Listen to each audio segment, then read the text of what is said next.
What I like to do as part of my time talking about implications for best practices is have one or two microphones in case there are any questions that you'd like to ask them. The reason I'm saying it is we'd like to have your involvement over the course of the next year on these next publications. You're welcome to network with them informally during the course of the day, but I would like to make certain if anybody had a question or two from the audience that you'd like to raise to them, make certain you identify yourself into the microphone and use the microphone. I'm Nick Hamlin from Center for Security Policy. Questions for Bill Harris and anybody else who'd like to add.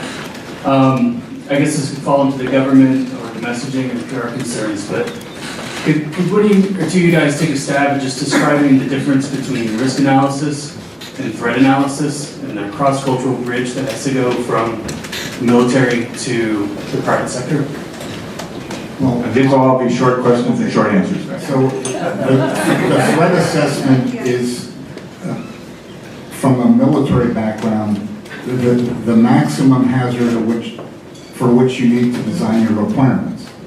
That would have led to EMP protection, that we would have had it long ago.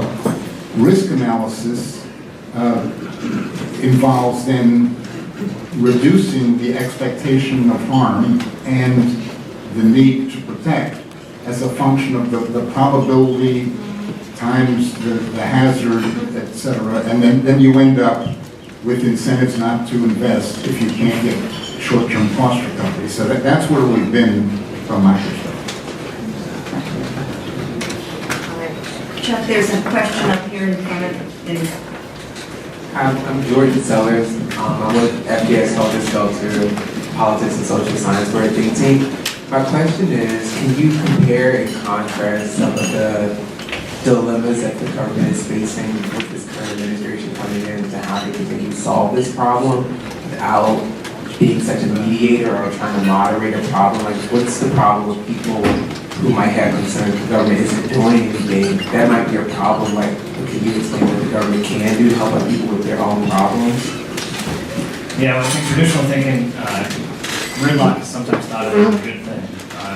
It slow rolls the process, it slow rolls bad ideas from getting passing the law. But the issue as such, when it's time sensitive, that can be, that's the main issue right now, is that we have a process that isn't allowing us to move through quickly on this issue.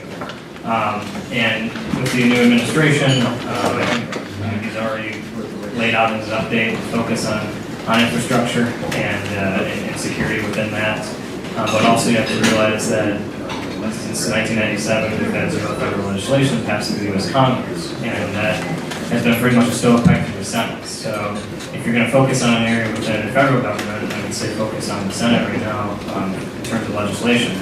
But then I think agencies, DHS, FEMA, organizations like InfraGard definitely play a role in getting information from that government domain out to the public sector, out to individuals on how they can be resilient, how they can be forward-thinking in protecting their own, home life, how cities and counties can protect their own infrastructure at a local level. Disasters are traditionally thought of as local first, and it escalates up to the county, to the state, and then to the federal. And so it needs to be a focus, and again, public opinion often drives public policy. So education, making sure you're having the right message to reach the government domain and to move forward. Quick comment to that. So we're talking about the private sector, and this is what we discussed yesterday. With the private sector, it comes down to what? The bottom line, right? So we have to work on our message to tell business, and this is why it's a great opportunity with this new administration coming in. They're business people. Why is this in your best interest to become more resilient? Why must we do these things to help protect the overall infrastructure of the nation? So I think we have a great opportunity. We have to work on the message, get that out there and sell it. I'd like to add to that, there's not enough government to go around to solve this problem. There's just no way the government's going to solve this problem. And we've spent a lot of time looking at it from a government perspective. Wants to look at it from a private sector perspective. To include it from a community basis. There is an emerging market and interest in sustainability. It's not that much hard hard to then bolt on a little bit of resilience into the growing sustainability movement across the country. Hi, my name is Raj Williams. Full name is Rajeshwari Williams. It'll take another half hour to explain that, but anyways. My company is Green Sensitive Design, and I'm here, I'm part of the Maryland Infra Guard, and it's an amazing group of people, very smart, and the big issue that I'm seeing having worked in government for 18 years with the planning policy type background from Clemson University, having worked in government, and having been in the hardcore city planning, that sort of a thing, and seeing the disconnect. For example, you have planning that goes with zoning, and you have it codified, you have rules and regulations, and all the developers have to follow that, and people in just general communities have to follow that.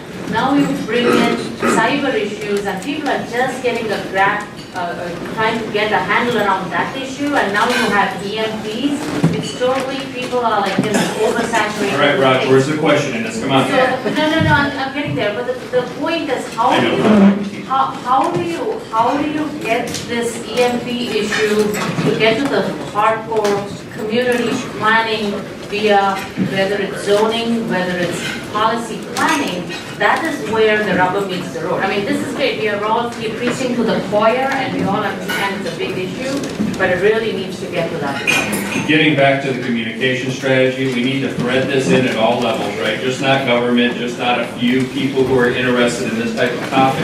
This has to be embedded and inundated throughout our society. So we need to talk that, right? We need to develop that within our leadership and push forward to make sure that we have the buy-in that we need. It's also, it's a portfolio management dilemma. It's not just EMP, it's not just cyber, it's not just blighted neighborhoods, it's not just just-in-time manufacturing. It's a portfolio that can be managed. And the way to ease into this, and the talks that I've been involved with, there are blighted areas. There are blighted areas in Detroit that are very famous.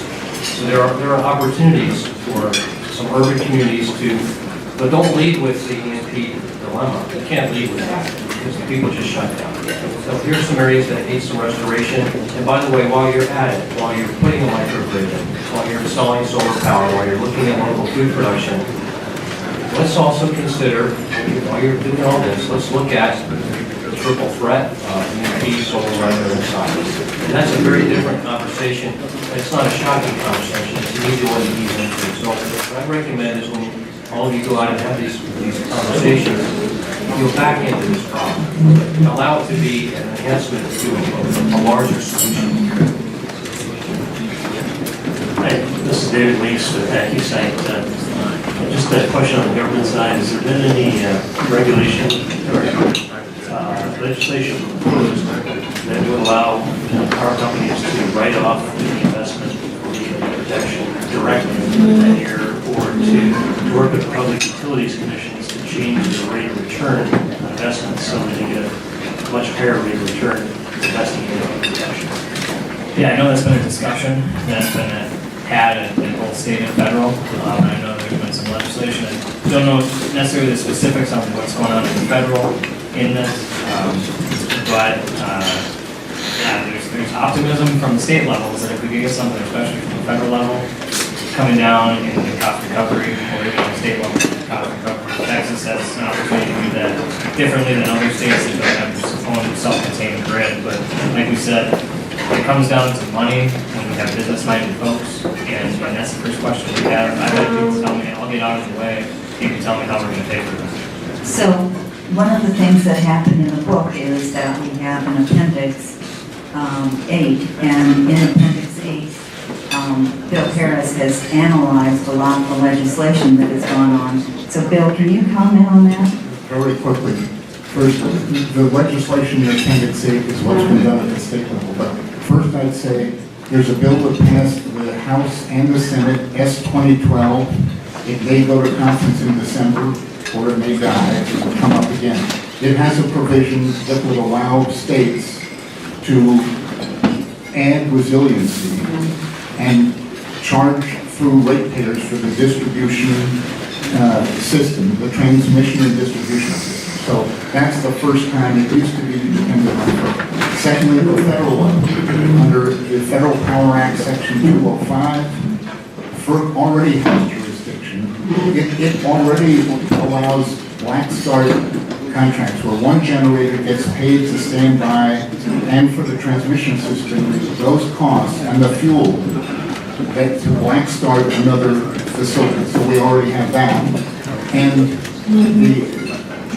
the EMP Commission, under Section 1089 of the Defense Authorization Act of 2016, requires that commission to report back on whether they should give priority for defense facilities to states that have higher reliability. So we already have some of that. Tax credits are a possibility. That's been done for solar. You could add an EMP requirement to keep some of those tax credits going. So I'll talk later on cost recovery. I won't take more than that. Thank you. Now, before the last question, I just thought I'd mention something that reflects on the question that you've asked on legislation. At 12:45 today, Congressman Trent Franks will address us, or 12:50. He just did a vote in Congress, so he's going to give us an update of what's happened as of even minutes ago, to give us an update there. So when you do lunch, in addition to networking, be aware that I may come up to the podium and introduce them while we're finishing lunch, to be able to squeeze in some time and get updated. Also later today, when we talk about next steps at the end of the day, we'll have a chance for more questions. So those of you who don't have questions answered now, will have a chance to do that later in the afternoon. With that, I will take a final question and give someone a quick reminder. With that, and yes, and by the way, anyone who is involved in the afternoon with slide presentations, make certain that you see Janet in the corner here, and make certain that you have a chance to make certain that your slides are given to her, and we have a question for the last question. I guess on the last question before food, so I'll keep it short. I'm John Alcott from the U.S. Department of Agriculture. As you move forward with your updated documents, I'm wondering, do you anticipate or planning any linkages between the InfraGard, Special Interest Group, and the various sector coordinating councils under the National Infrastructure Protection Plan? For example, you mentioned some concerns about food and agriculture. I'm wondering if there's an opportunity here, maybe it's been done already, to network with the private sector components of that food and ag sector coordinating council and others on this issue. Thank you. Yeah, I think the quick answer is yes. No, it is very important, and that we talked about that a little bit yesterday in our discussion too. We need to do a better job of pulling in the sector coordinating council, so we'll plan on making an effort to do that. So you're hereby appointed as a liaison to the Department of Agriculture. With all of the power and authority vested in the community chairman, and they will talk with you about that later, so you can join their weekly calls on Thursday, usually at 2 o'clock in the afternoon. But if there's a reason why your boss's boss won't let you do it at that time, they might even adjust just for you. It's a good example of how all that volunteer. So one of the things that Chuck has said, that these 4 people here are leading the press for volume 2. And so if you would possibly join us, that would be just great. So please contact them so that you can get involved. Thanks. And one last comment I'd like to say before we break it in all of this, because I'm supposed to talk to you about implications for best practices. How in the world do you do that in about 30 seconds, right? So what you realize is this is a very complex area. And if these people represented every body in the world that did every regulation, whether it was a fire prevention code, a safety code, an IEEE spec, and all of the others, ANSI, and throw the Europeans in the mix, they would probably not have enough brain power and authority to fully coordinate everything that we need to do if we were trying to regulate this through. So one of the things we want to do is emerge the collection of the community at large to understand how would we do a best practice from an umbrella perspective to sort of coordinate all of this in ways that haven't been done before. And we can create emerging best practices in that arena. And we may even be able to develop training for that. We might even be able to create a certification program for cross-industry best practices in light of these high-impact threats. Nobody's really taken the responsibility to do that. And this organization, in linkage with all the other coordinating councils and so on, and the private sector, could marshal those who represent those points of view to be able to help us think through how would we actually learn to be able to coordinate this so we have a best practice in doing just that. Because today, the best practice that you will see, including this afternoon yet, you will see some marvelous new technology, some best practices as it exists. We're just beginning, and we really need all of your involvement to get to where we'd really like to go. And I see a question from the panel. How could I not let them ask a question? Go ahead. No, I just want to put something in perspective, right on your best practices, and I've also written behind me saying this is sometimes the best act of government is to get out of the way and let the private sector lead on some of these issues, especially when there can be such a tangled web of regulations. So that's an option, and we don't want to rely on that. Yes, and that's why I wanted to facilitate all the private sector with public sector folks in the room. And that includes people who are inventing next generation technology, with people who are managing the current technology, and anticipate where things are not only today, but in the next 2, 3, 5, 10, 20 years from now. So again, thank you for all of this. There'll be opportunities for Q&A as we go along. But if you eat fast, talk twice as fast out of both sides of your mouth, you'll get 4 times the networking done in a very short period of time. And thank you all for being here.